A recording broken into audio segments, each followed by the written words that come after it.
Hello, hello, hello, and welcome to episode 10 of Eagles Don't Hunt Flies, the show all about the life and career of John Moxley, right here on the Poison Rana Network. Of course that was going to happen. Playing the music again. Anyway, lads, I'm Martin Bushby. Joining me, Dickie Bird, Brandon from New Jersey. How's it going with you two? 10 episodes into this thing, can you believe that? Yeah, we could have had a baby in this time. 10,000 episodes, man. We've come a long way, man. Yeah, imagine. I don't think we'll quite make it to 10,000. I don't think there's even can. Well, not at the rate he's wrestling at the moment. Like, fucking hell. How's it going with you two? Anyway, Brandon, you sent me a photo earlier of the area of New Jersey you live in. It looked like fucking the south of France or something with all the vineyards. I did. And stuff You sent me a jersey a while ago, and I wanted to return the favor. And you were asking me about my address, and you're looking up my address that one time, and you're like, "Wow, Brandon, your part of New Jersey looks like the freaking the Basque Country. It looks like the south of France. What's a popular wine area in France? Bordeaux. Yeah, Bordeaux. Yeah, that's popular. Yeah, and I was like, you know what? You should really see the spirit of New Jersey and how many wineries there are in this great state. So I sent you a picture of how many wineries in South Jersey alone. South Jersey. And there's a plethora of them. Like it's like Wawa's at every corner. There's like a winery. Are they also attached to gas stations? Oh, they are the gas stations. But it's the wineries are the gas stations. Oh, yeah, for drunk people and DUI checkpoints. Yeah. So you're telling me I sent you a jersey, and rather than send me a bottle of wine from one of these many vineyards, you sent me a picture going, look at all these vineyards that are around me. I mean, Martin, I've been meaning to tell you this. I've been trying to send you this thing for months, but I can't figure out how to write your address on an envelope. The address must be in his WhatsApp, and he can't figure out how to get the address from WhatsApp onto the package. It's a long address. I don't want to screw it up, and then they're going to send it to somewhere in Cardiff or something like that. He fell asleep. He was gonna do it, and he fell asleep every time he was gonna do it. That was it. That probably happened too. Yeah. I'm doing God bless well. you, Brandon. That's mad that there's all these sort of like vineyards around there, because you don't go. Normally, you'll go into a shop and there's like a French wine, a Spanish wine, an Australian wine. Never see any wines from California. Yeah, that's a big wine, wine place, isn't it? Never see any from New Jersey though. So are they all fronts for something else or? Well, it's their own personal wines, and they have their own sommeliers and stuff like that produce their own versions of what is good wine, like a Cab Merlot or a like in their basement or something, or what's that? Like they make it in their basement or something, like a they ferment it and they squash the grapes, and they have their own charcuterie boards, and I'm sure Eric Marcotte will be interested to try some. You should send some to him. See if it's on par with Australia's finest yellowtail. Because really good. All they've got in Canada is ice wine, isn't it? The ice wine that they give you when you go to Niagara Falls. They stop off at a vineyard on the way there, and they go, "Oh, look at these frozen grapes! This ice wine that you can try." They were really proud of it. It convinced me. I bought a fucking bottle of the stuff, and I think I drank it on the way back on the bus. And how did you feel after that? A bit sleepy. So did you take a mega bus back? No, it was like a tour. Catalina mixer. Yeah, it was like a tour from Toronto to Niagara Falls and back. Nice. And then they showed you this whirlpool thing and everything. I'm sure many people have done it. So it's a good tour. I know people go, "Oh, well, it's for tourists." But yeah, I was a tourist, so I went on it and it was fun. So there you go. But you go to these wineries and they prepare you with these little meals and stuff like little tiny meals, like so they could get you to stay involved as you sample their fine wines, their fine Merlot, their fine Sauvignon Blanc. And then you get drunk, and then you're before you know it, you're sleeping in the back of a van or something like that in a black slate with a mask. having your kidneys sold on the black market. Exactly. Yeah. Leone knows all about that. That might be what happens in the New Jersey wineries, but not in the Canadian ones. They're all friendly up there. But anyway, wait, I'm stalling. I've been meaning to I know we got a lot to talk about. But I've been meaning to ask you this. Like, when you go to, like, say, like, Turkey, or to, like, from England, or to, like, Azerbaijan or Bulgaria, is that akin to, like, me saying, hey, I'm gonna go to Nashville, Tennessee, or I'm gonna go to Arkansas? Is Azerbaijan the Arkansas of Europe? well, nobody goes to Azerbaijan. I don't know where you've got that from, but yeah, like Turkey, Spain, France. Yeah, it's like, I suppose it is the equivalent, except you've obviously either got to get on a train that goes underwater or a plane. But yeah, I suppose it is the equivalent of you traveling around the States. Oh, Except they speak different languages and there's different cultures and stuff like that. Whereas right. in America, it's all the same, isn't it? All right, thank you. I don't know where you've got Azerbaijan from. No one in the UK is going on holiday in fucking Azerbaijan. Why not? It seems like they got a cool flag. They're Well, oppressive. They're fighting against the Georgians. Come on. You go there and let me know what it's like. I'm on my way. Next episode of Eagle Zone and Fly, Brandon won't be here because he'll be in Azerbaijan. That is a flag. Yeah. They do, yeah, and they always do well in Eurovision as well, I feel. But and they also have like one eyebrow. Anyway, so yeah, I mean, I haven't been up to much. We did the charity stream the other week. You two guys joined me. That was really fun, great. Thanks to everyone that joined and watched and donated. All the money has now gone off to the foundation, so thanks to everybody for that. And yeah, and it was a bang up time. What about you, Dickie? What have you been up to since last time we spoke? Well, this week, Martin, I realized that I'm not a wrestling fan. Oh my god. Yeah, I guess because right. I guess there won't be an episode 11. Well, I mean, I guess because I don't get mad and red in the face with rage over a question that is asked at a press conference. So I mustn't be a wrestling fan. Okay. I had this conversation with somebody. I just don't understand it. I don't understand why. Like, don't get me wrong. I actually think a lot of questions that are asked at these press conferences are stupid, but I don't understand why anybody cares enough to get upset. So I've deemed myself not as much, like I mustn't care that much about wrestling. Can you imagine what it would be like to live your life where you are like this, where you your shit over something so inconsequential? It's not even anything to do with wrestling. But, yeah.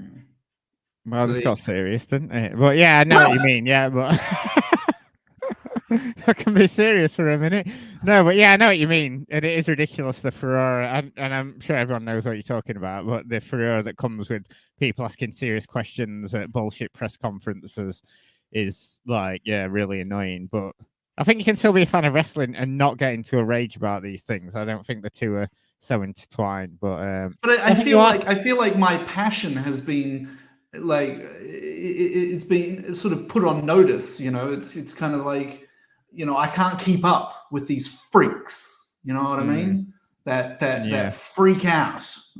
It's just crazy. You know what the funny thing is? I actually like despise the non-serious questions more, but I don't care. You know what I mean? Like, I don't. It's not like I, you know, go into a rage about things. But yeah. Anyway, but more importantly, I'm for people watching on the video, whether you're live on the Poison Runner YouTube channel or you're watching on demand, I'm sporting a it's new, but it's not really new because there is a t-shirt version of this, but this is the retro pink pullover hoodie.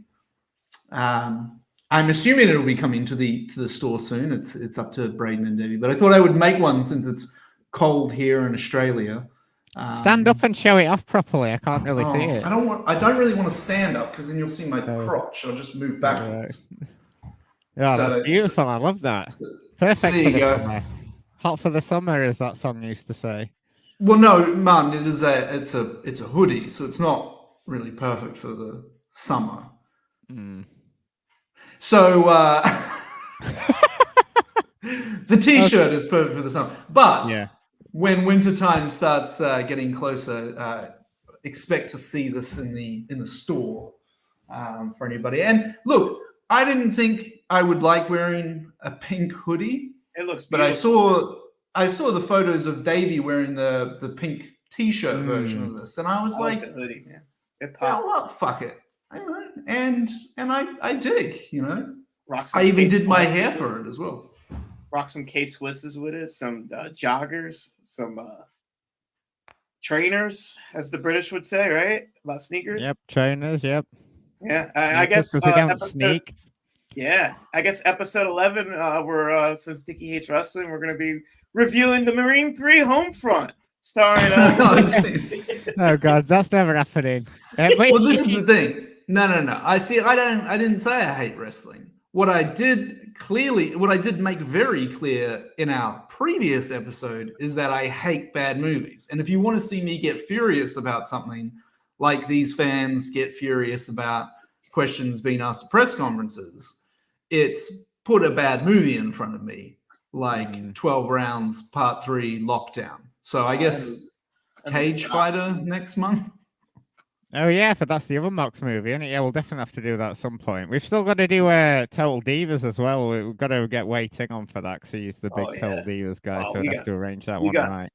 Episode 11, 12, 13, and 14 is going to be on and popping. Oh yeah, big time. Thanks everyone for joining us in the chat. You were talking about unserious questions there, Dickie, a second ago, and Mr. Braden Harrington wants to know why you love the movie Click so much. I'm a big fan of. Is that films... the Adam Sandler one where he can go back in time or whatever, right? Yeah. And so I for some reason I just like films where people travel in time so that you can see, what they're like in the future or stuff like that. I mean, Back to the Future is the classic one. But I would say Back to the Future 2 is my favorite for when they go into the future and you kind of see this is what people's perceived future is like and all that sort of stuff. Underrated film. I thought it had a really nice story as well. And David Hasselhoff was hilarious, especially when they froze him and started punching him in the face. Yes? I got a question about Click. If this was real, would Adam Sandler really be married to Kate Beckinsale, or would Kate Beckinsale be married to someone like Jonah Hill or Henry Winkler? If this was Henry real, Winkler? Why would she be married to fucking Henry Winkler? Oh, he's in the movie. Oh, I was going to he's old enough to be a father. Or Jonah Hill, fat Jonah Hill before he became a surfer. Yeah, the pest.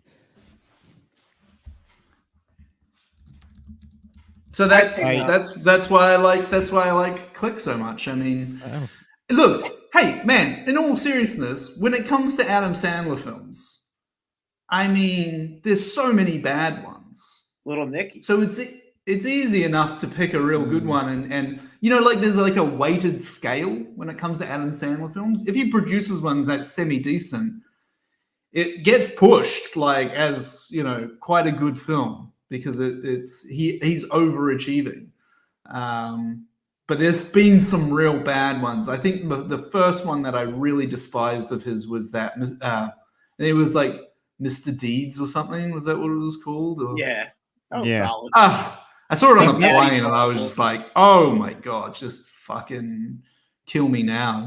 That's my boy, another bad one. but it came like right after things like, Daddy Daycare and Little Nicky and all these ones that were relatively well regarded, and it just now this one was the first one where it looked like, okay, you're just phoning this shit in now, right? And it has all your friends in it and stuff, and it's just like, oh, it's just a money hog kind of thing. They're mostly bad. Like even the ones that people like Waterboy and that. I like Mr. Deeds. I thought Mr. Deeds. They're all right. But that's what I mean. They're sort of weighted. So Waterboy is up there because I love Waterboy. It's nothing compared to Jack and Jill and what was it? Remember the Zohan or whatever. Don't mess with the Zohan. Whatever, I don't like Little Nicky that much. I didn't like it at all. But I mean, when it's compared to the other ones, I think there's some creativity there. There's something. Whereas these other ones, they're creatively bankrupt films. Like they're not worth a shit. You know what I mean? Yeah. You got to understand, though, Netflix gave him a boatload of money to make a bunch of bullshit movies. I mean, a lot of these were pre-Netflix. Okay. Someone still gave him a boatload of money to do it. He did it under his production company, so he made even more money. All this sort of. I get it, money and all that sort of stuff, but that's no excuse for I don't know. It's not going to fly with me. I don't really give a fuck how much you made. And then he came back with Uncut Gems and Hustle. Oh, look, there's one sprinkled in there. Hey, guys, just let me cut you off a second. You know who's more interesting than Adam Sandler? John Moxley. So shall we start talking about him now? I'm sorry, Martin. You asked me the question. I wasn't going to go through the. I wasn't going to go through. I didn't realize you were going to go through his back catalogue. Brandon talked about New Jersey wine for 13 minutes. I can't even get 5 about Adam Sandler films I hate. Good Lord. We'll pick it back up next episode, and we'll talk about the next catalogue of Adam Sandler films. All right. Saturday, okay. I yield my time. Right. So before we do get onto the main show, because we are here to talk about the debut of the Shield, believe it or not, but just had a couple of Mox news notes. So he's, after holding the title for around 2 months, he's lost the IWGP title back to Naito on June the 30th in not a very good match, to be fair. In fact, I think it's fair to say that the whole title reign has just been wasn't really that great, was it? We had the initial buzz of him winning it at Windy City Riot, but after that, it's just been sort of like okay defense after okay defense. It didn't really set the world on fire. I will say some people were like, this has been the worst IWGP title reign in history, but does nobody remember Evil and, Bob Sapp, and it was something different for him to do. And we had the whole sort of like, Grand Slam world champion and stuff. We had all that excitement, but he had those defenses against like Shota Umino and Ren Narita, and they were okay. But Dickie, what were your thoughts on Mox as IWGP champion for the past 2 months? I mean, it's tough because as a fan of Jon Moxley, you're kind of like, well, this is cool. It's a cool kind of thing on his resume, and anytime that you see IWGP title change, it does feel big. I think, just especially more recently after it was Okada sort of thing. But if I put my feelings to one side, I would say that it was kind of like this desperate attempt at something, whether it was a desperate attempt to give Moxley something to do or a desperate attempt for New Japan to be like more popular in the United States or something. But, I think wrestling is always better when the company kind of goes all in on something, and this didn't feel like they went all in on this, it was just a quick kind of thing to do. I wouldn't say that if I could turn back time that I would just not have him win and just keep Naito as the champion. But I would go further with it. I would have, like, if Moxley's not going to be doing anything in AEW of significance, which we don't know, maybe he is, but if he's not going to be, like, I would have thought, I don't know, maybe put him in the G1 in the same block as Naito, have neither of those guys actually win the G1. It's someone else that wins it. But Naito gets a pinfall victory over Moxley. And then they have always coming out of the G1, the champion gets pinned by someone in the G1 and then has a title defense against them, and have that there and maybe do the title switch there to set up Wrestle Kingdom, because I don't think Moxley should be headlining Wrestle Kingdom. That's an unfortunate reality of trying to sell out the Dome. But I don't know, like, it just seemed ridiculous in the end, and it's a bit of a shame. It's sort of kind of the state of New Japan. And the other thing too is that I thought was, I just didn't like who they put him up against when he had the title. I mean, you mentioned the names there, but it was like, and I know Moxley's faced a lot of people in New Japan, so there's not that many like dream matches left, kind of thing. But I would have thought like a title defense against maybe someone like a Zack Sabre Jr. could have been interesting. I mean, geez, man, even someone like Yoshihashi could have been interesting, but it had to be this whole House of Torture story with Shota Umino mixed in there as part of that story. And so you had Ren Narita, who was not a main eventer, going for the title, and Evil, who I guess they have tried to make a main eventer, but he's in a mid-card stable, and the whole story is a mid-card thing. I thought that was a big part of the problem as well. I mean, it fell flat, unfortunately. And as well as what Dickie's just saying there, because I agree with a lot of what you said there, Dickie. And also, I do feel like, if they were going to put him up against some of the younger New Japan talent, perhaps that was, I don't feel, perhaps that should have been a thing to elevate them. But I don't feel that they did enough of that. But also, it sort of feels like this past year, as much as like we all still like love Mox, he just seems to be like spinning his wheels a lot on AWTV. Like, he doesn't really seem to have any kind of direction or anything. He just seems to be coming in and having these sort of like, let's go in and have Challenger of the Week sort of thing. And it just seems quite uninspired compared to like, prior years when, he was having the big feuds with like Hangman and Punk and the like. And I don't want the excuse of like, well, he's in the Blackpool Combat Club and, they do tag matches and 6-mans and all that sort of stuff, because fucking Bryan Danielson seems to be, having a goddamn high profile match in every single pay-per-view, and he's part of that, so it kind of feels like Tony Khan has, his shiny new toy stayed shiny for probably longer than a lot of his shiny new toys, but I think the bloom is off the rose maybe a little bit. But we'll see. All it takes, Martin, is for the company to absolutely implode, for Tony Khan to break glass in case of emergency and pull out his John Moxley, and all of a sudden we're on a run. He could be, but we don't.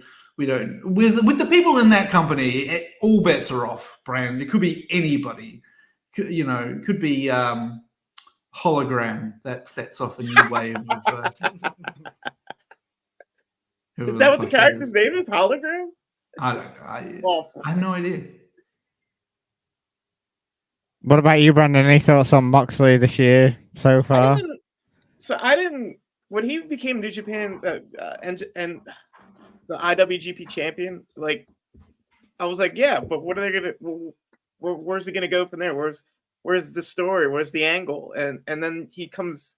I guess the plan was what, to showcase the belt in the States to get more views on the New Japan product.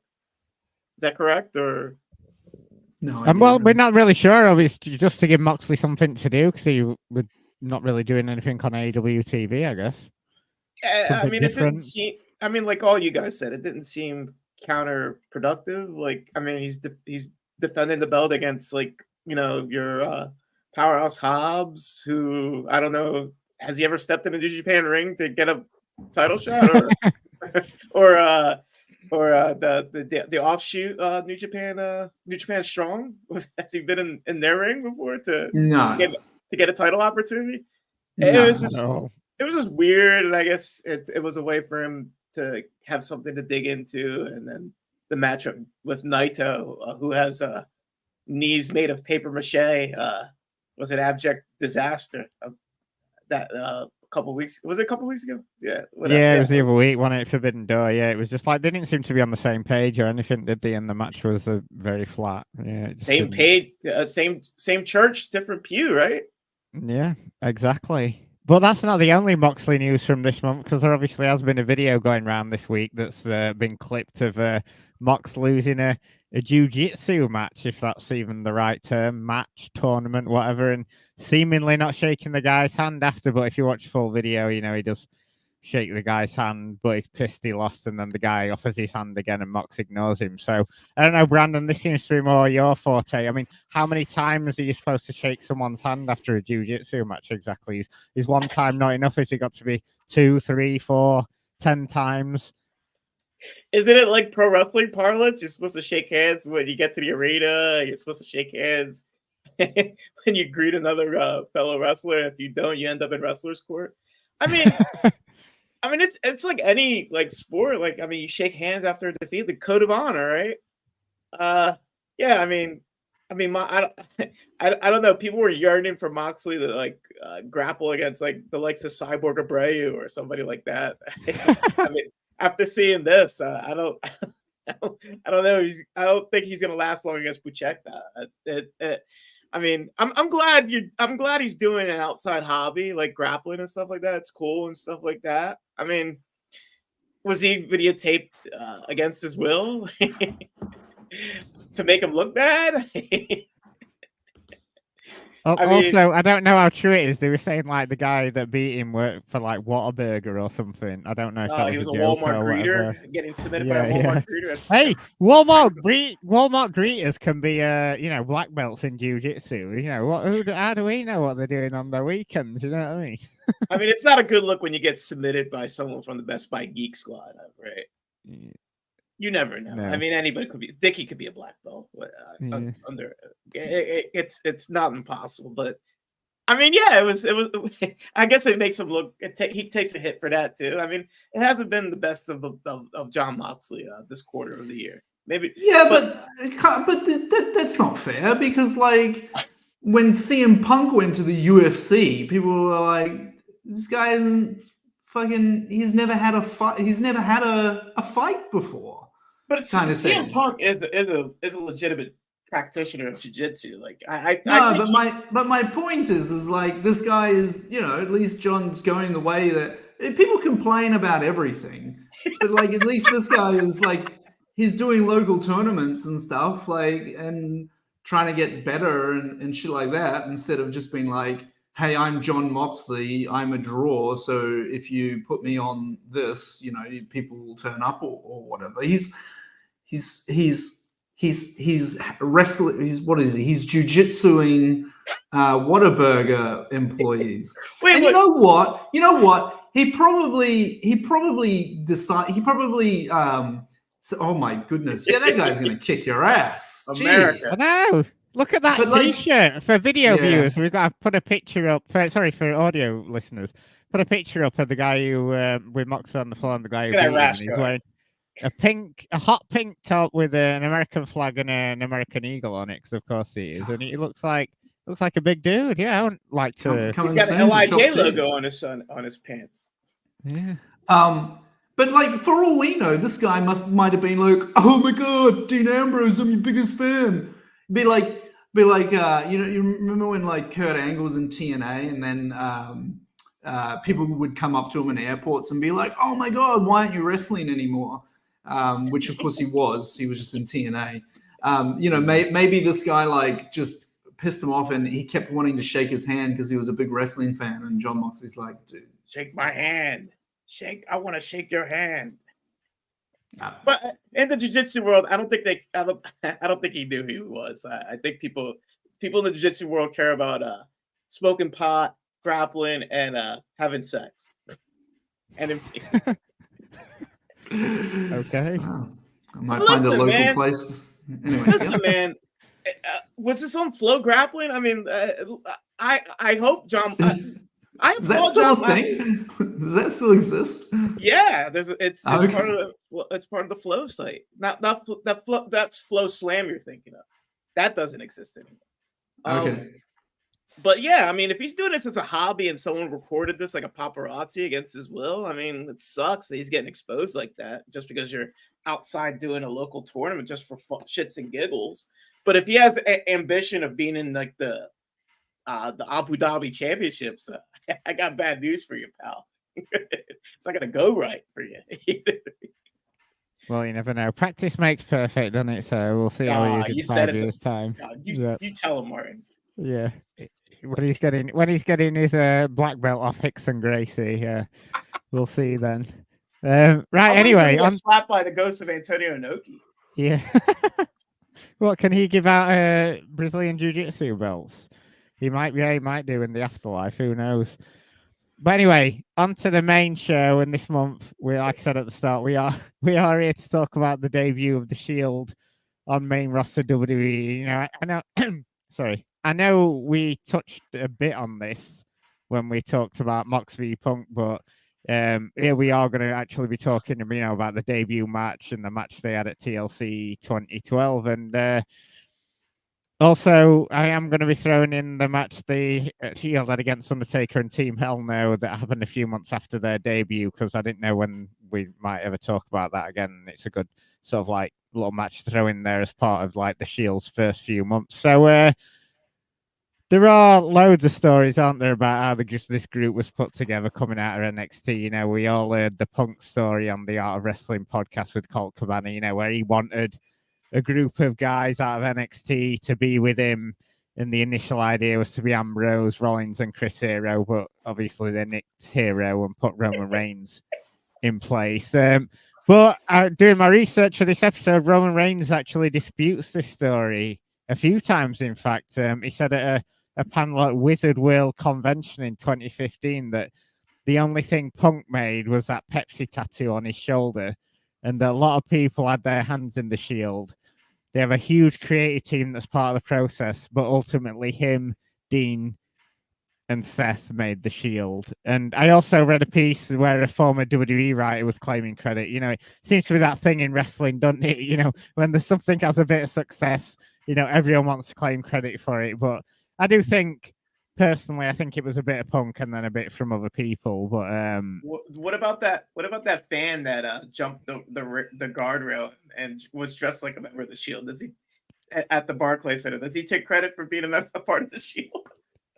I hope so. I hope he goes around telling everybody, and he's like, "Oh, I'm a member of the Shield now." Yeah. Like Chris Elliott noted there in the chat, shout out Chris Elliott, that it could have been the tribal chief Chris Hero. We could have been. I could have watched Cody Rhodes versus Chris Hero at the main event of WrestleMania this past April. What about Kurt Angle? He was a member of the Shield too. And Triple H as well. Don't forget, Triple H had a little run in the Shield. I did laugh. I won't read it because it's not part of what I will read. But in Moxley's book, I did laugh when it was like, there was only ever 3 people in the Shield. The Shield is just 3 people. And I'm just like, what about Kurt Angle? What are you talking about? I can't believe he dissed Kurt like that in his book. But Moxley also did notice, in an interview with Sports Illustrated, that sort of looking back on their debut, they were like kids, and it was really intense for them the first few months. They weren't necessarily welcomed with open arms with everybody. What a surprise, WWE locker room. But they actually didn't give a fuck. They were going to push the pace and have good matches, and before long everyone wanted matches with them because obviously we're getting over and having good matches. And Mox also said they did have a bit of heat because they were quite stiff with people when they first came in, and finally, on that note about the formation, that Reigns and Rollins had noted that the three of them were super close in FCW and NXT, and they used to ride together. So, you know, it was a natural transition for them to go to WWE. Do you think they're close now, Brandon? Do you think they're still like best buds now, or are they sort of like, do you think they have like a little group chat? Well, I mean, obviously Moxley's thrown his phone into a fire now, so perhaps he can't access that group chat anymore.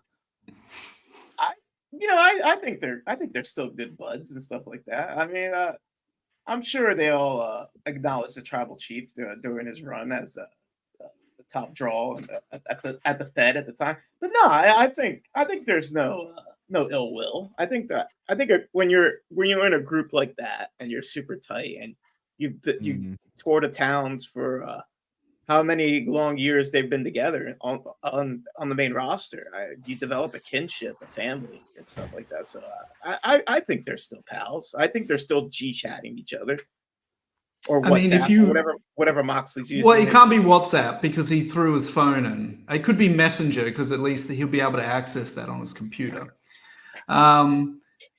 Look, if you read the chapter, I think Jonathan Good has a Facebook.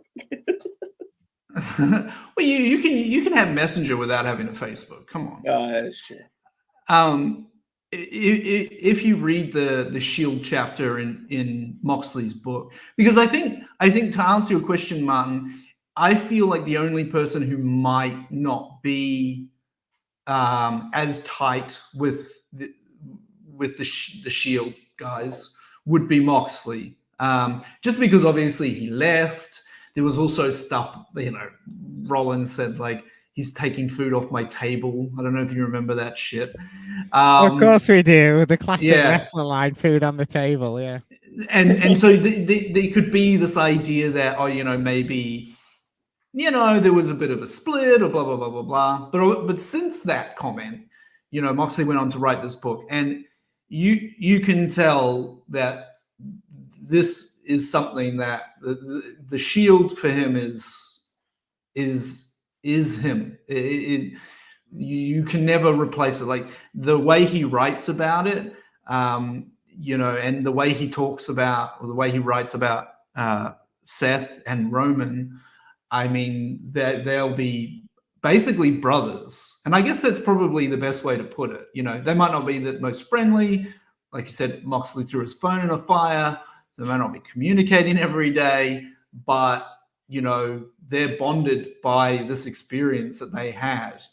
And when we did the episode with Brock Lesnar, the Brock Lesnar match, obviously, prior to the things that came out about Brock Lesnar, I mentioned it was like, come on, Moxley should go back to the WWE, and I said that because I wanted this match to be done again, the Brock Lesnar match to be done again. Okay, I've changed my tune on that. I don't really want to see another Brock Lesnar match. But after I read this chapter in his book, it reignited. After I read this chapter in his book and have seen what 2024 Jon Moxley has been like, it reignited my feelings for, him returning and at least just being in the same place as Seth and Roman, even though I don't think they'll put the Shield back together necessarily. But, even the run up to Mania, you had Seth basically be Roman's, you had Seth kind of be Cody's best friend because of Roman and the Shield and all that sort of stuff. So there's still stuff that you can do in and around that plays with that story. But I guess he signed a 5-year deal in 2022, so it won't be for a while at least. But I could definitely see him going back to WWE and doing like a limited schedule, doing a couple of manias and things like that. That'd be interesting, yeah. Certainly if he was a big surprise. He's not going to be like John Cena, book 50 dates for his retirement tour. Yeah. you don't think Jon Moxley's going to wrote lovingly about the Black Pudding Combat Club in his next book? Maybe. Who knows? But back to the debut, because obviously they debuted at Survivor Series 2012 on November the 18th. and it was at the Bankers Life Field in Indiana. Have you ever been to Indiana, Brandon? I have. It's an absolute abhorrent state in the Midwest, the home of the Indiana Pacers. Why Tyrese is it so Halliburton. abhorrent? Yeah, abhorrent. Why? I got mixed feelings on Indiana. Like, it's Mixed sounds like it's pretty clear. It's got one of those you got to be from there vibes in order to make it there. I mean, but if you make it there, then like you're kind of mediocre because you're living in the Midwest, right? So like, I mean, you got to be like blue collar solid and make it like Bruce Springsteen in the Garden State and stuff like that. I'm not in Indiana, although whatchamacall's from Indiana. What's his name? And life goes on. Keep going. Who the fuck is Tom that? Petty? What? Anyway. Tom Petty. So what are the big cities in Indiana then? Indianapolis. Oh, is that the biggest city in That Indiana? is the big home of the Colts. Right. So I'm just looking at famous people from Indiana here, and according to Brandon, you make it in Indiana, and you're not really that famous or big. So I'm just looking at Michael Jackson. He didn't do anything, did he? Oh, It's Gary, not like Indiana. fucking- Yeah, the Jackson 5. Yeah. James Dean, he didn't do anything either, did he? David Letterman, Axl Rose. Yeah, but they They're all- left. They left are all Indiana. They didn't nobodies. stay there like what's the Pat McAfee? Yeah, but Pat McAfee's not actually from Indiana, though, is he? No, but Just- he's bred there now. No, but you're. Abraham Lincoln. Abraham Lincoln is from Indiana. What a bum. But he represented Chicago in the primary. Oh, there you go. Anyway, enough about What's Indiana. what's a banker's life? It's a financial company in the Midwest. Oh, one of these investment companies that buys Yeah. companies and strip mines them. Right. Yeah. Except for Okay. Cleveland Browns Stadium, they still have the heart and integrity to not sell out to big corporate greed and rename their stadium after a bank or a prison Insurance or a federal company. holiday. A prison? Which stadium is named after a prison? Tell me. Oh, Wrigley Field in Chicago. Or is that Wrigley's chewing gum? Right. Surely. So anyway, back on Survivor Series 2012. And story, so it's CM Punk against Ryback against John Cena in a 3-way for the WWE title. And the story behind this match is that, Punk was on that mega run with the belt and he's had enough of guys like Cena. And this was when The Rock was making his comeback. So The Rock gets thrown in there and, he's there busting his ass every week and he isn't respected enough as champion. And this, believe it or not, ladies and gentlemen, boys and girls, was around the time period where Ryback was getting over with the crowd. He was having equal amounts boos, equal amounts people chanting "Feed me more." He's obviously getting the Goldberg chants because they were putting him on an undefeated streak. Obviously, it's hard to remember now because he's such a joke of a human being now. But I mean, Brandon, can you remember this time period when Ryback was, he was going to be like the next big thing in WWE? He was going to be their version of Goldberg done right. I remember every week you look at Ryback and he would just get bigger and bigger and bigger. Like he would be exploding out of a singlet. What do you think he was feeding himself? I know he was feeding himself growth hormone and other allegedly, yep. But I also remember Ryback looking to the camera and looking at his cues and memorizing his lines because he couldn't memorize it himself. So that was also a hilarious part of the Ryback run. Yeah, Dickie, was this your dark period during wrestling? You won't remember Ryback's the rise and fall of Ryback. What a DVD set that'd be.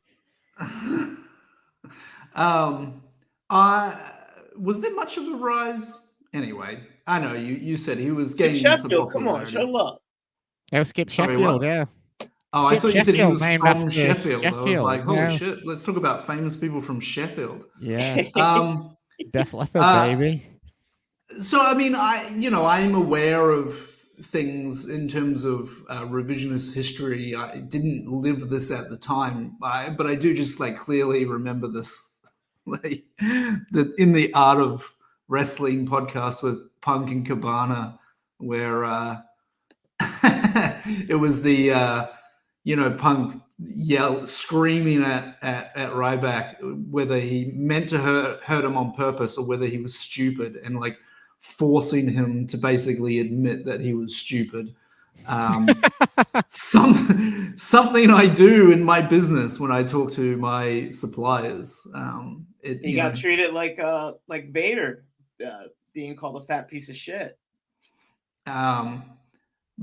But yeah, so I didn't live this time, but when I came in 2016, and obviously he had kind of, he was down in the mid card, going for IC titles and all that sort of stuff. He was the first wrestler since I returned to watch wrestling that I really kind of just had go away heat with me. And in fact, when I first saw the news that he was, he walked out, he did the walkout thing or whatever, and then was released by WWE. I was like so relieved. I had like a weight off my shoulder. There was a point where I was starting to feel like I didn't really want to watch WWE anymore because I just didn't like Ryback on my television at all. I'm surprised that AEW hasn't hired him, given him a massive contract and a faction for and a cruise or something. But anyway, yeah. Well, don't bet against that. Yeah, 2016 was a horrible year too. Yeah. So towards the end of the match, Ryback hits his finisher on Cena, and then the Shield race in from the crowd. Outfits all black with turtlenecks. Apparently, they absolutely hated these. What did you think about the outfits, Brandon? The original Shield outfits with the turtlenecks. The OG Shield uniforms, they look like SWAT team members. But I mean, the turtlenecks were no bueno. I mean, you ever wore a dress turtleneck before? No, have you? I have. I had a Tommy Hilfiger one back in the day. Of course you did. Not comfortable, man. I didn't wear a shirt underneath it like I usually do now with dress shirts and stuff like that. It chafed me so bad. It was so uncomfortable. I had a big turtleneck up to my neck, and I used to cover my face with it like an idiot because I hated the turtleneck so much. But yeah, it sucked, man. I don't blame the Shield for hating it either. It's not a good look. No vibe. No bueno on the vibes. Well, apparently Rollins has said that the original idea was for them to come out with riot shields as well, but they decided against them because they would have gotten in the way with them coming through the crowd. So I think that's a really good idea. Oh my God, can you imagine them coming out with fucking shields? That would have been... Yeah, the fans would have rioted against it. They probably thought it was like a freaking takeover or something like that. Not an NXT takeover either. Moxley actually says in his book that the original plan was riot shields. And he kind of talked himself into it because he kind of like, once he grabbed his hands on it, he was kind of like, oh yeah, I can fuck somebody up with this. And it was actually Vince that nixed it. He said from 40 feet away, Vince saw them holding these riot shields and said, why, if you're so tough, why do you need them? And they immediately dropped them and said, yeah, you're right. We don't need them. Yeah. Well, that was spot on that. So they come out, they absolutely batter Ryback and push him out of the ring, and Cole's screaming, who are these guys? Oh, look at this pack mentality. He says pack mentality so many times. And then he realized, when they're closer to him, he realizes they're from NXT because he must have needed to go to Specsavers or something, and asks why they are here. They then do the triple powerbomb on Ryback through the announce table and leave, and then Punk pins Cena for the win. And as a debut, WWE was really weak at the time. Obviously, we've gone back and talked about some 2012, 2013 stuff, and it's a bit rough. And they entered them in with the main eventers. They had that level of mystery about them and why are they here, and ooh, these tough bastards, battering Ryback, and people were actually cheering them, battering Ryback. So they were pretty much tweeners from the off, but pretty good debut, I thought, here, Dickie, as far as like debuting people and throwing them in there in the main event. Yeah, I mean, I guess I don't really have a frame of reference of what else was going on at the time. But I guess this was, I don't know. I kind of feel like this was the last big good debut they had for quite a while. Because I saw what else was on this TLC card, and you know, it was kind of a mishmash of good and bad. You know, you had like Rey Mysterio was still there, but also Damon Sandow was there, and so you kind of, you know, like Drew McIntyre with Mascara was on that card and stuff. So I kind of felt like there was this transition, like things were going downhill, and this was kind of like this bright spot. But you know, I never know with these things, right? Because they're, and as said by Michael Cole, you know, there were 3 guys from NXT. So sometimes you don't know if people are really going to care, no matter what they do, like, because it's just like, who the fuck are these guys? You know, it's like the AEW thing when they bring someone in without any notice and you get chance of who are you from the crowd kind of thing. But obviously, and you touched on it before, I mean, these guys came in and it wasn't a gimmick. It wasn't a work. You know, they were, and it's detailed in this chapter in his book, you know, they were like angsty teenagers, you know, and they wanted to come in and they wanted to prove what they could do. And they weren't going to be told to, you know, lick any boots or anything like that. Well, they could be told that, but they weren't going to do it. So, you know, they came in, they did this, but I think that if it was me watching this at the time, I would have just thought, okay, but the follow-up is more important, regardless of what they've just done to Ryback here. And I would say that is where they were made. Well, in terms of the follow-up, next night they came out on Raw and battered Ryback again and stopped him from getting at Punk and Paul Heyman. And this obviously made everyone assume they were working for Punk. And then the Raw after that, they changed out of the turtlenecks, thank God, and started, you know, to adopt the gear. They more came known for the SWAT gear, like Brandon said earlier. And they denied working for Punk, and they said, you know, they are the shield from injustice of the WWE. And, you know, and it's just a coincidence that it benefits Punk. You know, Ambrose and Rollins obviously do the majority of the talking, you know, and end it saying that we are the shield. And then for the next Raw and SmackDowns, they come out and start battering Kane and Daniel Bryan, and the commentators are like, but where's the injustice here? Where's the injustice here? And there's a funny one on Raw on December the 3rd. Miz is giving Punk a lie detector test, which I've completely forgotten about, which is hilarious. Punk taking this lie detector test, and before Punk can answer any questions about if he's working with the Shield, they come out of the crowd and trash them his TV set, and you know, comms keep saying, "What injustice are they fighting here?" And then obviously all ends up leading up to TLC on December the 18th, 2012. Obviously, they've been attacking Ryback, they've been attacking the Team Hell No, and they decide they've had enough. They challenge the Shield to their first major match in WWE, and this was held at the Barclays Center in Brooklyn, New York. So, Brandon, as a guy from New Jersey, what's better, MSG or the Barclays Center in Brooklyn, New York? Ooh, the Garden. I mean, the Garden's always it's special. I mean, but Barclays Center's it's no slouch. It's a nice venue, but I mean, the Garden's a legendary arena. Is it? Sorry, I was going to say, is it less legendary now that it just looks like every other arena in North America? I mean, you have to be in it. You get when you're in the Garden, it's a different vibe. Like you just start harking on the past about what happened there, like the many events and stuff like that, the many championship matches and stuff like that. It's an incredible venue. But Barclays is no slouch, like I said. It's a really cool venue, also in the heart of Brooklyn.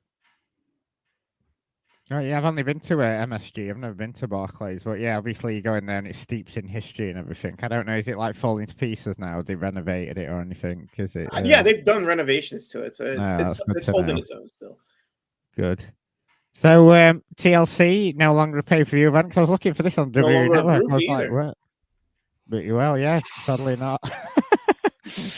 And it was in the past PLEs on the thing, and I was like, all right, I just thought this was still an event. But so we've got Hell No, Ryback. First ever, they say, as they walk out, 6-man tag team TLC match. So they had that on it. And as they're all getting in the ring. But it wasn't. Was it not? So they said over and over again, this is their first match, like as a team, the Shield's first match. They had wrestled the night before on a house show in Wilkes-Barre, Pennsylvania. Oh, well, that doesn't count. That doesn't count. Everybody knows the house shows don't count. It's what on TV that matters, isn't it? No, that was before Michael Cole decided to look into his tape trader collection. Now, back then he has no recollection of none of these tomfooleries and matchups and nonsense. Come on, Dickie. You know better. Come on. Man, I just didn't want you to fucking get some clown, texting you or tweeting at you, this information. So just helping. Oh, thank you. Thank you, Dickie. He has your back. Ambrose out. Appreciate it. But was it the first ever? Was it the first ever 6-man tag team TLC match? That's what they kept saying on commentary. This was the first for that. The night before was not a TLC match. It was just a regular one. But so anyway. in a change from usual WWE commentary, they were only half lying, whereas normally they're usually full lying. So pack mentality. Yep. Yeah, the pack mentality. Do they reveal the? I feel like a Slammy Awards have become like a theme of summer episodes. That Daniel Bryan that week or the past couple of weeks had won 2 Slammy Awards, and Dickie he'd won the Slammy Award for best facial hair. So as you know, I wasn't watching at this time, so I don't really know how people felt about all of this. But the whole goat face stuff, and I mean, even the facial hair, I didn't think was a great look, but may have not been necessarily his decision or something. I get the feeling like Daniel Bryan was just a big joke of sorts. He was obviously featured, but he was not to spoil anything, but he was the fall guy for all this shit. Because God forbid Kane can't take a fucking pin. Mayor of Knox County can't take a pinfall. Come on. So I don't know. It just seemed like they were having fun at his expense, and the award for best facial hair was so that the commentators like JBL could laugh at that. Yeah. He had that Vince laugh down to a T, didn't he, JBL? Must have been the horrible finished era licking where Vince's JBL would fucking just kill a joke into the ground, right? To make fun of a wrestler, right? Was that the era? Yeah. Oh yeah, big time. So I've not seen this since watching it at the time. I had great memories of watching this. So I was a bit sort of like trepidatious going back into watching it. So I was like, I've got good memories of this match. And were you sober? Not watching it at the time, I wasn't, because obviously I was watching it at like 3 o'clock in the morning, or whether us Brits have to watch these pay-per-views. You've got to stay up till that time. But as we discussed, it really wouldn't matter what time it was on. You still get pissed up anyway, right? Yeah. So they start out brawling all over, and it's a melee, and it's a demolition derby. There's no point in going move for move for this. People get hit with tables and chairs. Ryback's obviously, of course, made to look strong. He's the only one who takes out all 3 members of the Shield by himself. Brian's still in that period when he's saying no, when people are chanting yes in the crowd. The big stunts. There's some big stunts in this one. Ryback double suplexes Dean and Seth onto a ladder. Ryback gets triple powerbomb through the announce table. We get Rollins and Ambrose double suplexing Bryan off a table on the turnbuckle. Kane speared through the guard barrier by Roman, and then Curry covered in debris and chairs. And then Bryan is curb stomped onto a chair, which always looked awesome.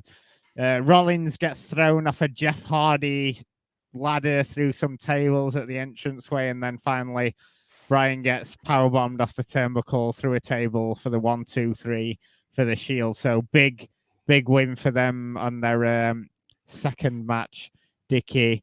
So yeah, this was a stunt show. I still loved it. Messy as fuck, suffers from the usual thing you get, two people are down for ages while the Shield works someone over, only for someone to make a sort of superhuman comeback on the Shield. The camera shaking and waving is an all-time high. It's like going like this all the time through the thing. It's so annoying, but some great bumps, tons of plunder. Everyone gets their shit in, made them look really, really strong. Sure, the faces, had the comebacks and stuff. Ryback was beaten to a pulp, but a big win on their debut match. And yeah, I realized why I'd loved this match at the time, because I still love it now. A lot of people might not like it because, it might be no rhyme and reason for a lot of the things they're doing, but I love all this plunder and the stunts land and everything, looks pretty crisp. Dickie, I'm assuming this is the first time you watched this match, so we'll get your hot takes on it. Well, I will actually read from Moxley's book, but my thoughts just really quickly is, after the last couple of weeks of seeing ladder matches in the two major promotions and how dangerous, I'm just going to say it, you can call me a soy boy all you want, but they've become, these matches have become dangerous. When I saw Dante Martin's leg turned, foot pointing the other way from a ladder match that he had in an ROH pay-per-view. I just think that these are unnecessarily dangerous. But when I watched this, I was like, you know what? This is what it should be like. And don't get me wrong. I think in this day and age, this would probably be a Dynamite main event as opposed to a pay-per-view match. But I thought it was extraordinarily effective for what it needed to show from these guys. John Moxley, on the other hand, he says the following: "This match is still my favorite match we ever had. Wow. There's a rawness to it, a purity. The stakes were so high and so real. None of us had ever seen a pay-per-view check in our lives. There was no houses, no Range Rovers, no Teslas, no 2015 Dodge Rams. We had been given the chance to put our money where our mouths were. We would step up to the plate without fear and knock it out of the park.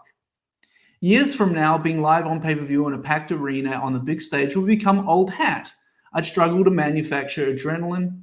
On this day, however, it was the most electric experience of my life. This is what we've been waiting for all this time down in FCW. The lights, the crowds, the oohs, the ahs. The New York crowd was deafening.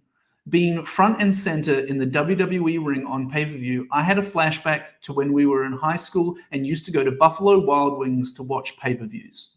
Attendance was only for paying customers. I would order a soda because that's all I had enough money for and refill it 5 or 6 times throughout the show. The whole place would cheer and boo and go nuts for title changes. I would always leave on a high, walking home in a fantasy world where the patrons of BW3s were watching me on the screen. The brawl began the moment we got over the barricade. The action built and we cut to a hell of a pace. We never slowed down. Every time a babyface was taken out, they'd be replaced by a fresh house of fire. Every time a Shield member was about to be taken out, another one of us would appear for the save. Kane, Brian, and Ryback were all fucking tremendous. The 6 of us were magically and thankfully all on the exact same wavelength the entire match. Everything hit right on the money. We employ our strategy, continuously gaining a number of advantage throughout the ebbs and flows. A Shield pride takes over the gray area where the storyline meets reality. We feel like the best team in the world. These guys can't beat us. They're not even a real team. When we have the advantage, we dissect our opposition, carnivores tearing flesh off the carcass of our prey. When we lose the advantage, we bump our asses off. Seth and I bounce around the ring like rubber balls. Every time the heroes, the established WWE stars, seem to really gather momentum, here comes another fucking Shield guy. The numbers are even, but it seems there are just too many of us. For all much of the audience knew, we were just extras in some storyline. The big question coming into TLC was, are these guys for real? As the match unfolded, with every save, with every double team, that question was getting answered. We were winning. So the reaction and the next logical question was, Jesus, who the fuck are these guys? We command the ring, accurately aware of where our partners are at all times, implicit trust in one another. I'm happy to utilize chairs. I bring the Necro Butcher chair body slam to WWE, delivering 2 to Brian. I give Kane a Lita-inspired DDT, driving his thick masked hair into a chair. I'm in the zone, feeling it. We've been riding the wave of the hot crowd. It almost seems too good to be true. About the time Seth and I are positioning Brian for a double superplex off a table propped up in the top turnbuckle, we feel and hear the crowd. We know this is the shit. We attempt the same superplex on Kane, but he knocks me down and sends Seth careening to the floor before bouncing off that table and sailing his big ass through the air with a vintage flying cow like it was 1998. The match is wild and an exhausting sprint, complete chaos. We triple powerbomb Ryback through a table again, but there's Brian diving through the ropes and kicking the piss out of all of us. Brian puts me in the yes lock. The no lock, then Seth, then Roman, but there's just too many of these Shield guys. I convince Kane to choke slam me through an open chair. He's reluctant at first, but I assure him I'll be fine. I see the people stand up as Kane goozles me. They see it coming. I destroy the chair. Roman makes the same. Too many of them. Ryback seems to have it in the bag and hits the finish in the middle, but too many goddamn Shield guys. In a spontaneous moment of explosive physicality, Roman spears Kane through the barricade. We bury him in rubble, taking him off the board. We lure Ryback away from the ring. He launches Seth from a ladder 15 feet to the floor. Seth takes a gnarly bump and smokes his head on a table. Ryback stands triumphant for a moment. I got one, he thinks. It's too late, though. It's already over. Roman and I have Brian 2-on-1 in the ring. No help is coming from him. He's eaten alive. I feed Brian up to Roman sitting on the top turnbuckle for a super power bomb through a table in the middle of the ring. Roman makes the cover. I play defense, but I know there's no need. It's checkmate. It's an emphatic statement. Coming through the clutch like we did, we were made. Soon, Shield six-mans would become must-see TV. We would become an even more well-oiled machine, tearing the house down every night all over the country against every star-studded combination you could think of. Even the guys who didn't like us came around. Instead of feeling threatened by the Shield, now they wanted to work with us. We were having killer match after killer match and making our opponents look great. We would go on a long undefeated streak in six-man tags. And then I'll just end with this. Back in Brooklyn, the Babyfaces, the first all-star team we ever defeated, were all separated by at least 100 feet when the match ends. Divided and conquered. Roman and I pick up Seth, and the three of us leave together in the same camera shot. No man left behind. All the final pieces that made up the Shield fell into place, and it happened in real time. Three guys, all totally different, who believed in themselves and each other. Three guys from different backgrounds who brought something different to the table, came together as a team with a common goal. Three guys with attitudes, powered by the only fuel I've ever known: hunger, anger, frustration, and a drive to take down all who sought to stand in their way. We became unstoppable. Wow. Well, it certainly puts the match over big there. I had no idea that was. I can't remember that bit of the book. I had no idea that was like his favorite ever sort of like Shield match. When you consider all the other great matches they had, but I suppose that was a hot start for him, as he's noted there. It was a fantastic debut and really sort of like set the tone for the other things they were going to be doing. Yeah, and look, just back to my thoughts real quickly again, especially after reading that. Like, what I got from watching this, it's funny because it's like this match was supposed to tell you more about the Shield. And at one point, Michael Cole says, Team Hell No are outnumbered. And JBL says, no, they're not. It's 3 against 3. This is a 3-on-3 match. They're not outnumbered. They're just a more efficient team. And he was right. Like, and Moxley says so in his book. Like, as soon as this happens, the Shield are there. As soon as one of the Shield are down, another one comes in immediately for the save. Not like a last minute save or something. It was just like it was this smothering effect. And again, like I said, I did not watch this at the time. I never saw any Shield or whatever. But I saw this, I was like, I kind of get why this feels different. It feels different than the shitty cobbled together tag teams that WWE was doing at the time, when they didn't have anything to do with the Big Show and Miz. They were just like, oh, just put them together in a tag team or whatever.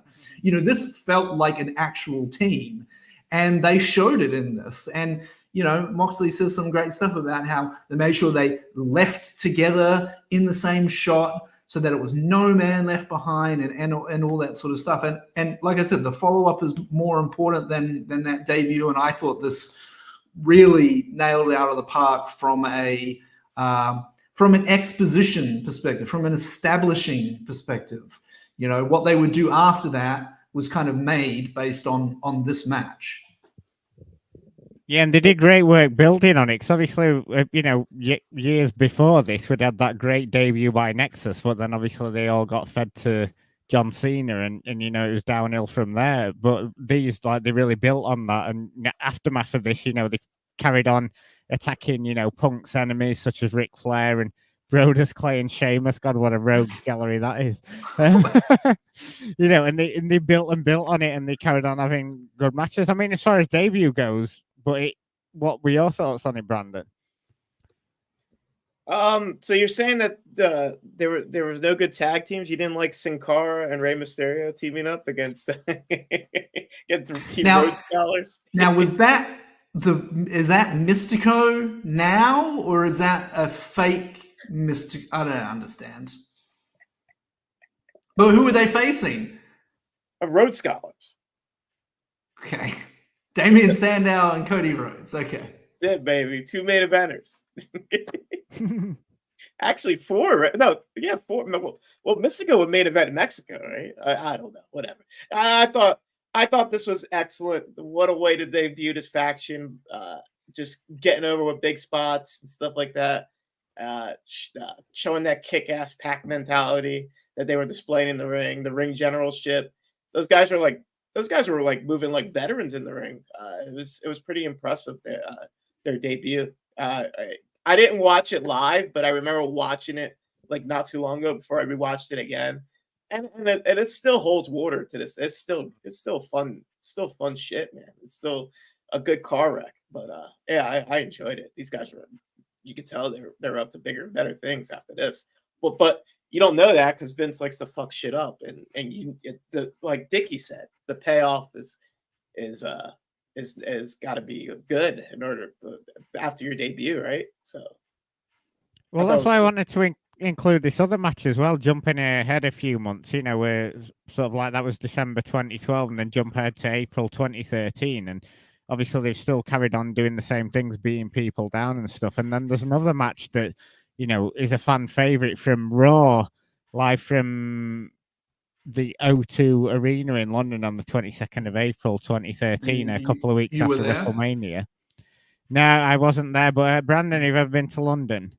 Oh, dude, it's one of my dream trips. I hear so many great things about London, or England in general would be awesome. Like I remember one time I was talking to this girl from Lincolnshire. It was like a long distance relationship, and she wanted to be imported to America, and she wanted me to help her, but alas, she found a boyfriend, and it was over. But was she asking you to send her 10 grand and stuff? And I used to tell her that no, she was legit. We used to FaceTime and whatnot. She used to send me. I used to ask her to send me voice memos in her native tongue. So it was enchanting. But it didn't work out, man. But she did send me nudes. Did she get annoyed with you saying Lincolnshire rather than Lincolnshire? She used to kick my butt butchering that name, but it was a fun time. We're still friends on Instagram though, so it's a that's a lovely story. Did she end up moving to America then?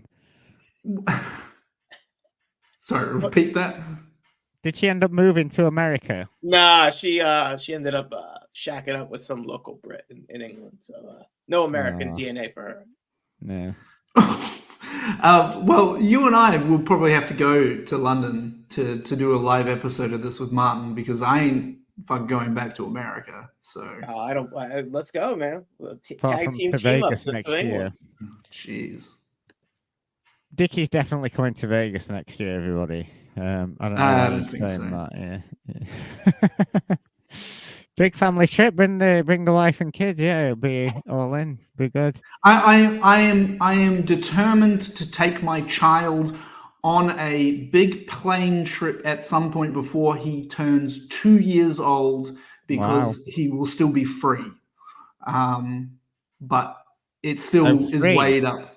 Free. It will be get free on a plane, right? Yeah, he will not cost the money of a ticket, which from here to the United States is about $3,000 return. I don't think they give. I don't think child's tickets are cheaper either. I think it's just you have a seat and therefore, whatever. But still, the idea of being stuck on a plane with a toddler for 13 hours to the US or even longer to the UK is, I don't know, enough for me to say, you know what, I don't really care about the money. Yeah, that is very, very true. But back to the match. The match, obviously, I'm talking about is the Shield against Undertaker and Team Hell No from Raw in London in April 2013. And like I said before, these are two early Shield matches that are fan favorites. The O2, I've only been, so basically, like, you go in and they've got all these restaurants and stuff, and then you go into the main arena itself, and then they've got like this nightclub inside there, and I've been in there to watch a band. They had like a smaller band on, but the issue with that was they had like after party from this thing I've been to, and a couple of bands were playing. Leaving that though, you'll never guess who was winning the fucking main arena, Elton John. So leaving that, got stuck in the fucking traffic for Elton John trying to get out of the arena. So ended up waiting about an hour to get a fucking subway out of there. I was like, this was a waste of time. Yeah. The Tube. Well, I was trying to be more like polite. It's called the Tube over in the UK. Man. Yeah, I was trying to translate it for you guys, but obviously, we don't have any. We don't have either of those things, so it doesn't really matter. We've not got drills over there.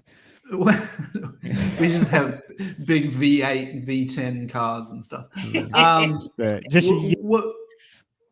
is O2? It's a cell phone company, right? Yeah, it's a cell phone network. Yeah, so a mobile phone network. If we're going to be British, we don't call it fucking cell phone. Yeah. Right. And obviously, it's not just an advertisement. It's not just a sponsorship advertisement for air. It's a cool logo. I remember Arsenal had the O2 on their kits. It was pretty cool. I love that. That was a cool. Yeah, that was a good kit. That Arsenal kit. The yellow one. Yeah. So the original arena started off. It's like this massive, like, dome arena. It's huge, and it started off as this thing called the Millennium Dome. Obviously, in for the Psycho 2000s. And no, sadly, perhaps it would have been better. And it had all this. It was kind of like a thing you went in. I never went to it. It was kind of like a thing that people went in. They had all these little interactive things and stuff you could do. And like it died a death. And then they were like, now we need to turn it into an arena for concerts and stuff. And apparently it is absolutely ginormous. So, but I'm going there in January to see Trivium. So we're looking good forward to band. that. It'll be Good my first time going there. So, and all the areas like new. It's that whole, like it's all been sort of like built up and it's all brand new. So yeah, it's a good little area. But anyway, on to the match itself. And obviously the atmosphere is really good, as you'd expect. The UK, always pretty good at chanting and singing songs and stuff. And we have Ambrose and Bryan to begin, and Bryan's all fired up, working kicks before tagging in Kane, and then sort of Kane works over Ambrose in the corner a bit, and now tags in Big Brother Undy, and then Taker lays in strikes to Ambrose, follow with shoulder strikes, and tries going old school, but Ambrose cuts him off, and then Taker fights back. It's old school anyway. Kane tags back in, Ambrose cuts him off, and Reigns tags in and gets beaten down in the corner, and then we have Bryan back in. They then double team Reigns. I mean, you wouldn't see Roman showing this much arse these days, would you? And takes control, working quick tags. They sort of cut the ring off. Kane grounds Reigns, but Reigns then fires up, takes Kane to the corner, triple teams him, followers, the Shield are taking control of the match now. Rollins is in, lays the boots to Kane. I think this is also the point where Taker gets really mad with Rollins, because Rollins starts getting in his face and everything. And it was quite a funny little exchange where Rollins is going, yeah, you're an old man and all this other stuff. And Taker's getting fired up, which I thought was quite amusing. And then Reigns tags back in, works his power game and sort of grounds Kane. Kane finally escapes with a belly to back suplex and then cuts off Rollins. And then we get a hot tag to Daniel Bryan. He lays the kicks in and sort of like does some running clotheslines on Rollins, and then more kicks, and then he sends Rollins to the floor. We get suicide dive, then back in. Bryan heads up top and hits a missile drop kick. He then misses the shotgun drop kick, allowing Reigns to tag in and work over him for a bit. And then Reigns overpowers him, tags Rollins back in, and they work over Bryan in the corner. Ambrose then tags back in and continues to work over Bryan. Then Taker finally comes back in. He's just been on the corner for a bit and takes all the Shield out on his own, because of course he does. And then Reigns finally cuts him off with a spear, and it's the flying clothesline for a 2. Kane's back in, hits the side slam on Rollins. Kane follows with the top rope clothesline, sets up for a choke slam, but Rollins escapes, hits an enziguri. Then Ambrose is in, he eats the choke slam.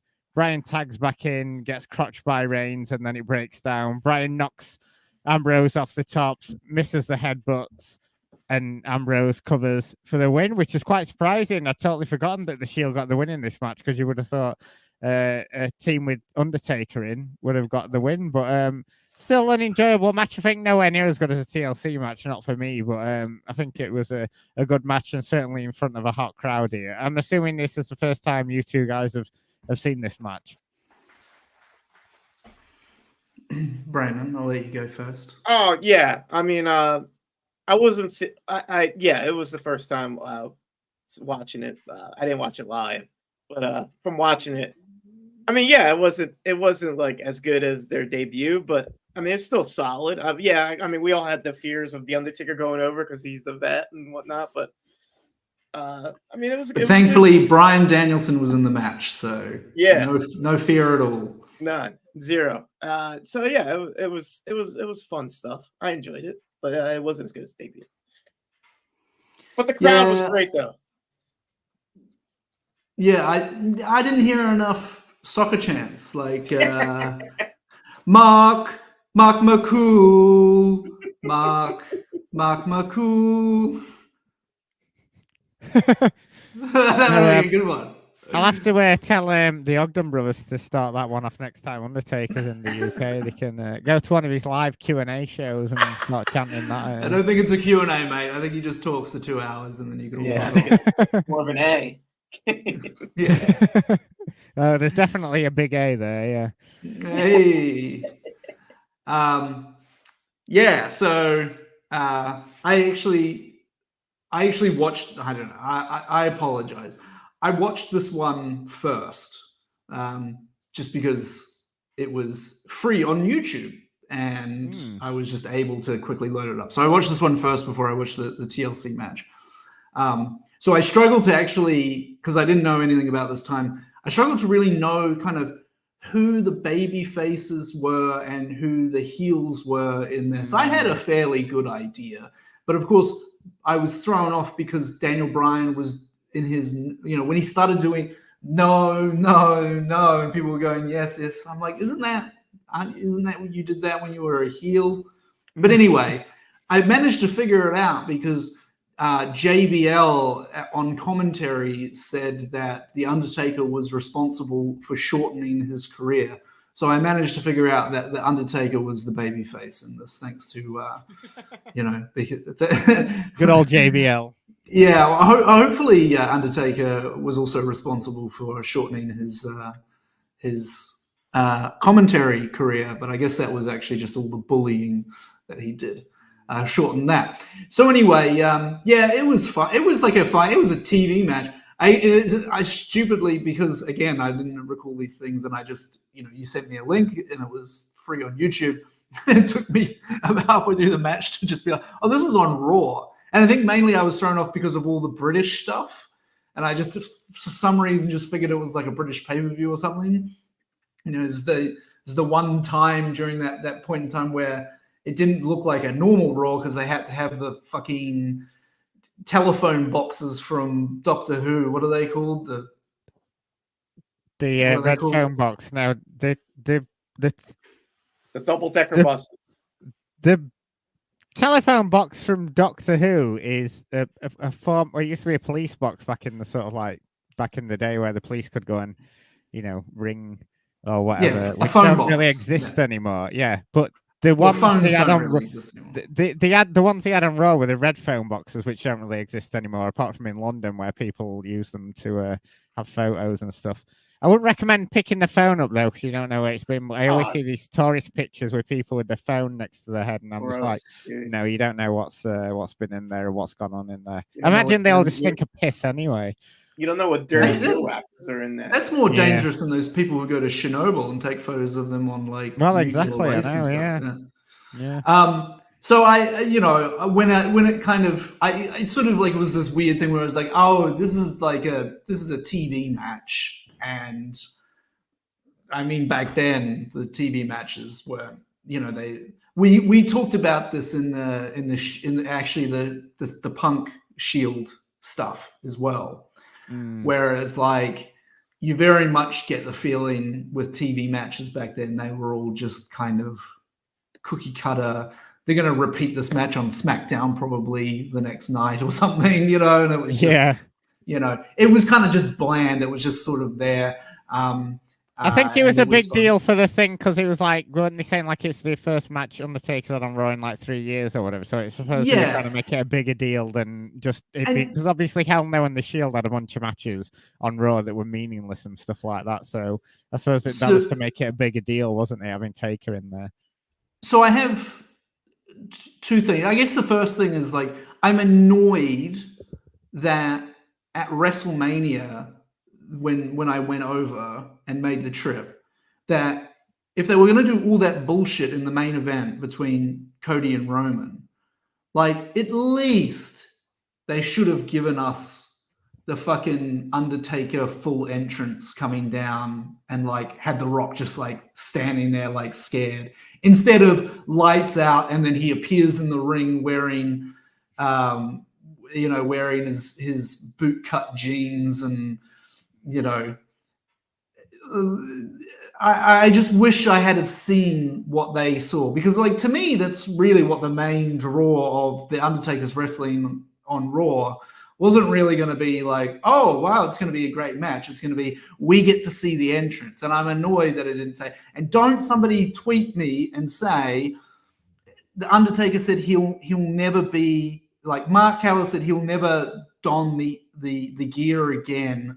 You'll never see him as the actual Undertaker, because Saudi Arabia, all they need to do is fucking pay him whatever, and he's all of a sudden the Undertaker again. So shut up. But that annoyed me because I wish I had have seen. I don't care about seeing an Undertaker match. I don't care about seeing him wrestle because he's too old now. But I would have loved to have seen that entrance. And I guess the other thing that I wanted to ask, because you were obviously in this time, I mean, I guess I've sort of figured it out. The feud was really the Shield versus Team Hell No, and then they just kind of picked somebody up. Yeah. The sort of thing. Okay. Because when we started doing this podcast, I was like, who is Team Hell No? I mean, I know it's Daniel Bryan and I know it's Kane, but there seems to be a few different iterations of this. And I mean, what was the Undertaker's story? Why was he intertwined with this? Because he's Kane's brother. And Okay, Kane cool. is able. Yeah. That's, I mean, it's wrestling. That was the reason. I don't know. It was just, I mean, there was obviously a reason with Ryback because did he shoot injured CM Punk? Because I saw on the TLC card they did it just before the match. CM Punk was up in the corporate box on crutches, and apparently Ryback had torn his meniscus and he had to have surgery, but they still carted him around everywhere. It reminds me of what they're doing with him now, actually, to be honest. I don't think it was quite as that extreme, but I think Ryback did cause him some kind of injury, didn't he? Hence why you were saying earlier about the wrestling podcast. Yeah. He's a conspiracy theorist now, isn't he, Ryback? Yeah. The secret. Manifest it and it will happen, just like he keeps manifesting that AEW roster spot. Which is never going to happen. But yeah, so just simple enough that the Undertaker's Kane's like storyline brother. That's why they had him on. But, Chris Elliott says in the chat, and I did hear this as well, that TLC was supposed to be Punk versus Ryback for the championship. Ryback unfortunately injured him, so he lost that shot. Yeah. And but I couldn't find anywhere what the Shield match was supposed to be, or I imagine it would still be against Team Hell No and then just another person. But I obviously didn't go back and watch the things that I wasn't watching at the time, so I don't know what the. No, because I think they'd only been around for a month or so they'd not really had a chance to sort of like think it was probably all just thrown together, sort of thing. They did very much seem all thrown together, but based on reading his book, by the way, like 24 hours before they debuted, they didn't even know what they were called. Yeah, stuff like that's funny. The Shield of just injustice. You mean? And there's this great conversation that he writes, like, Roman Reigns is like the Shield, like the Avengers. And then I think, and Dean Ambrose is like, no, the TV show with the bald guy, and then he's like, was his name Michael Chiklis? And it is this great conversation. He basically just writes this conversation like just people going off on a tangent, not really just randomly talking, sort of thing. He was also the commission. I would encourage anybody, even if you've read the book, because like Martin said, he has read the book and doesn't really remember this chapter, to go back and reread this chapter, I'd say more than all or any of the other chapters, because this one has to be one of his longest chapters. But knowing how Moxley is kind of no bullshit, you really don't feel like if Hulk Hogan had written this chapter, you'd just assume that he was trying to make everything sound real when it's all fake wrestling. Yeah. Oh, like when Hiro Matsuda stretched him out. Yeah, well, when he wrestled, he 367 days a year, yeah. Or Andre the Giant's boots before the last match before he died or something. But yeah, because Moxley's no bullshit, that when you read this, you kind of do go, wow, they really were. They sort of came close to kind of getting fired before this even happened. And stuff like that. And there's a few things that I wish. Yeah, well, back to FCW. And I wish that he had mentioned a few people's names, because there was some claims of bullying, like forcing Seth Rollins to drink until he puked and stuff like that. But he didn't specifically name anybody. But they were. I think we all know that is in NXT. Surely. It was hard to know whether it was in NXT or whether it was in the main roster, because they were going to TVs. Holly. They were actually, it could be Holly. The guy who was bullying people in NXT. What was his fucking name now? Bill Hugh Morris. Hugh Morris. Allegedly. Huge erection. Is that? Yeah. Yeah, that guy. Yeah. He sounds like the sort of guy who would make you drink till you puke. You're talking about the Shield, and I remember one Christmas, my nephew, I got him the whole DVD collection of the Shield. He was 8 years old. Oh, the Shield TV show. Yeah. Oh, right. And he looked at me, and I looked at him, and he looked at me, and that was the end of that. Was that a present for and yourself? He said, "Is this the Avengers?" No, it's not. No, this is the Thing who was in the Fantastic Four. Oh yeah, he was one of Chickless. Good old Chickless.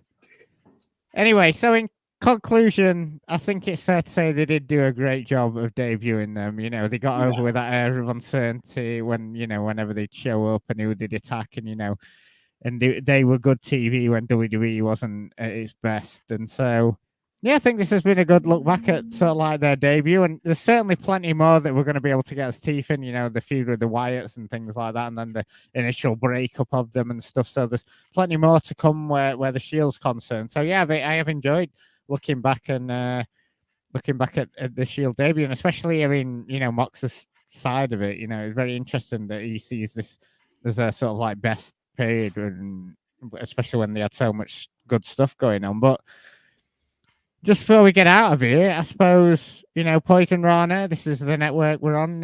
You know, they've had some good stuff in the past few weeks. Last Nitro ever with Jesse from the Six. I've not had a chance to listen to that yet, but obviously really looking forward to listening to that one. All of the 12 hours of the charity stream is on this very YouTube channel.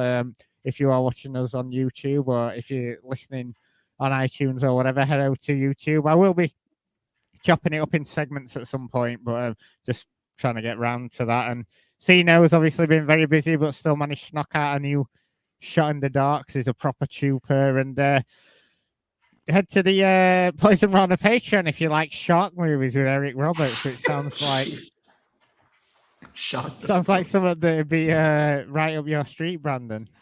Oh, no doubt about it. Oh my God, Eric Roberts is the penultimate actor of our time. Yeah. Julie Roberts' brother, and he's also Emma Roberts' father, isn't he? No. So there you go. Sired a great actress. Indeed. Any plugs from you, Brandon, before I throw over to Dickie for Chop T's goodness? Yes, I want to plug NXT TakeOver Toronto between Kota Ibushi and TJP versus Lindsay Dorado and Mustafa. Now, I got nothing to promote, man. Just this podcast that we do. It's always a pleasure to talk to you two guys, and it's nice to be involved in this space. It's always nice to chop it up about the many malfeasance of John Moxley. It's always a fun time on a Friday. I enjoy it. Thank you so much. Thank you, Kings. I appreciate you. Thank you.